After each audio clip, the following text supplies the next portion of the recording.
If you want to find gallery on Google Pixel 10a, it is pretty straightforward. You can use this Photos app that we have on our phone.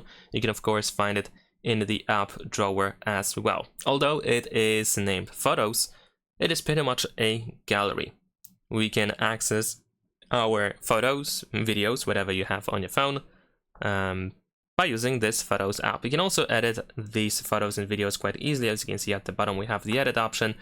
So you can customize and edit these photos quite easily if needed. Also, we can go to collections in order to find different categories and albums. Like for example, over here, we can find our screenshots. We can, for example, add photos and videos to favorites, and so on and so forth. And besides that, if for some reason you do not like the Photos app, you can also use the Files app instead. This is more like a file manager, where you can access every file that you have on your phone. But of course, this includes photos and videos. And yeah, that is pretty much it. Leave a like and subscribe.